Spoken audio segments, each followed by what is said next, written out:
संजय जी, और ये आपके पास आ गया है अब, हाँ, ये जो पूरा केस है सुप्रीम कोर्ट में चला गया है। क्या PIL है ये जो आई है? आपके ये कोर्ट में आ गया। कोर्ट भाई, में आ गया है इनके। दो ही सोनम सुप्रीम कोर्ट में चर्चा में है।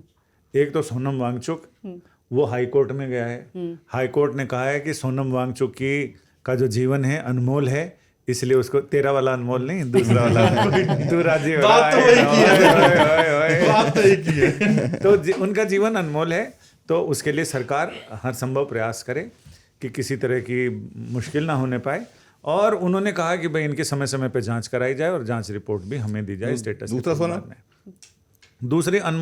दूसरी सोनम रघुवंशी, अच्छा अच्छा। उसको जमानत मिली। मेघालय सरकार यहाँ सुप्रीम कोर्ट आई है कि इसकी जमानत रद्द की जाए। उसमें चक्कर ये था कि जो इसका गिरफ्तारी वारंट दिया था इनको, उसमें धारा अरेस्ट वारंट, तो उसमें धारा 403 लिखी हुई है, जबकि 403 जो भारतीय न्याय संहिता, उसमें 403 नंबर की धारा ही नहीं है। जो मर्डर का केस है वो 103 है। तो पहले तो कोर्ट ने कहा कि जब तुमने जिस धारा में गिरफ्तार किया है, जो उसको अरेस्ट मेमो दिया है, अरेस्ट मेमो में तो 403 लिखा हुआ है, तुमने उस धारा में गिरफ्तार किया जो एग्जिस्ट ही नहीं करती है, तो फिर तो इसकी जमानत बनती है। अब जब वहां से हार हूर के आ गए यहां सुप्रीम कोर्ट पहुंचे, सुप्रीम कोर्ट ने वही सवाल उठाया कि बिल्कुल सही जमानत दी है, ये तो तुमने धारा लगाई है, वो धारा तो कहीं है ही नहीं। तब सॉलिसिटर जनरल तुषार मेहता ने बोला कि वो टाइपो मिस्टेक है। टाइपो मिस्टेक 103 होना था और 403 हो गया। तो कोर्ट ने कहा फिर सारे लोग जो देखते हैं उसको पढ़ते हैं, वो आप लोगों ने हाई कोर्ट में भी नहीं देखा और यहां आके अब आप बता रहे हो। तो कोर्ट ने नोटिस तो किया है सोनम रघुवंशी को, लेकिन वो, और जो जमानत दिए, जमानत की शर्तों में कि सोनम रघुवंशी मेघालय की राजधानी छोड़ के और कहीं नहीं जाएगी, वहीं पर ही रहेगी और वो पुलिस को बताएगी। जो सारी शर्तें होती हैं वो सारी शर्तें हैं।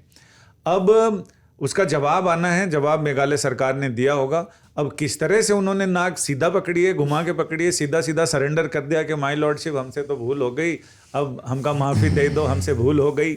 अब ये सारा कहते हैं, चूँकि अब इसी हफ्ते, अगले हफ्ते इस पर सुनवाई है, तो मेघालय सरकार के ऊपर डिपेंड करता है कि उन्होंने क्या कहा है। लेकिन उन्होंने ऐसा ब्लंडर किया है कि उनके जो पुलिस अधिकारी होंगे उन पे भी एक्शन लेना चाहिए कि भाई तुमने वो टाइप कराया, उसके बाद पढ़ तो लेते एक बार। रिपोर्टरों को भी हमें कहा जाता है कि एक बार कॉपी लिखने के बाद पढ़ लो उसे, ये पढ़ा नहीं। अच्छा, उन्होंने गलत लिखा तो कम से कम जो ये वकील साहिबान काला कोट पहन के इतनी मोटी मोटी फीसें लेते हैं, ये भी पढ़ के बता देते भैया ये टाइपो मिस्टेक है, इसको ठीक करा दो कोर्ट में। अब वो उसी को, जिस तरह से समाजवादी पार्टी और अवधेश जी को ट्रॉफी बना के घूम रहे, वैसे ही सोनम रघुवंशी के लोग इसको ट्रॉफी बना के इस्तेमाल कर रहे हैं कि देखो साहब ये तो ऐसा कर दिया, ऐसा कर दिया।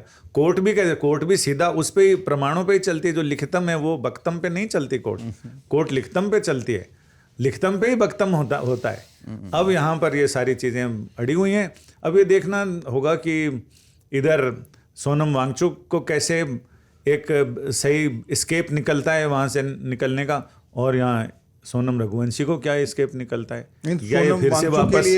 सोनम वांगचुक के लिए तो कांग्रेस के कई नेताओं ने भी ट्वीट वगैरह किया, और अभी पवन खेड़ा जो कि सांसद हैं, मीडिया चेयरपर्सन हैं, वो भी गए अपना एक तरीके से सपोर्ट दिखाने के लिए। कांग्रेस पार्टी का तो साफ तौर पर ये कहना है कि हम भी इस मुद्दे पर लगातार लड़ रहे हैं, छात्रों की गूंज है, NSUI ने तो अलग लड़ाई लड़ रहे हैं, वो अपने अलग लड़ाई लड़ रहे हैं, सोनम वांगचुक अलग लड़ाई लड़ रहे हैं। तो अलग अलग लड़ाई लड़ रहे हैं, लेकिन लक्ष्य तो एक ही है कि हाँ भाई इस्तीफा। लेकिन मेरा कहना है कि अगर ये चारों उंगलियां अलग अलग दिशा में देखेंगी तो उसमें वो ताकत नहीं आती है जो इसमें आती है। तो फिर 2 पार्टी सिस्टम कर दीजिए।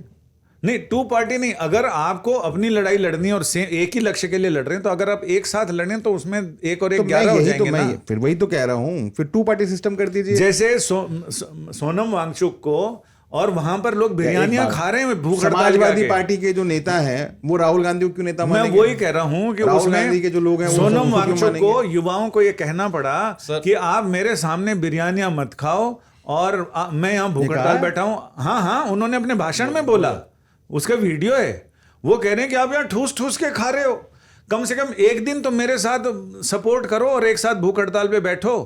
उनके सामने डब्बे खोल खोल के खा रहे हैं 3-4 लोग। लोग अलग से भी बैठे हैं, मैं वो देखा। आयशा के वो नहीं वहां पर कई लोगों के वीडियो उसमें आए कि वो बिरयानियां खा रहे हैं। इन्होंने ये भी कहा, सोनम वांगचुक ने, मैंने वो वीडियो भी देखा है, उसमें उन्होंने कहा कि अगर आप मेरे साथ भूख हड़ताल एक एक दिन की करोगे तो आप स्वस्थ रहोगे, और अगर आप ठूस ठूस के खाओगे तो आप मोटे हो जाओगे और मेरे से पहले मर जाओगे। वहां तो एक फूड अच्छा, ये बोला उन्होंने? फूड ब्लॉगर पहुंच गया, वो छोलो और उसका वहां पर एक स्थिति तो वहां फूड ब्लॉगर पहुंच गया जो कि सामने कुट्टी की दुकान है जिसमें नहीं, खुशबू नहीं, होती है। वो छोलों का लंगर लगा हुआ था, तो उसका रिव्यू करने लग गया सर वो। और दूसरा, मेरी एक मतलब ऐसा नहीं है कि कई लोग आ भी रहे हैं उससे प्रभावित। मेरी एक गुरु बंधु है, बॉम्बे में रहती है, परमिता देशमुख, वो वहां से आई और उसने मुझे बोला कि मैं वहां पर सोनम वांगचुक के पास जाना चाहती हूँ, मैं उनको अपना गाना, वो गाती है, तो उसने कहा मैं गाना सुनाना चाहती हूँ।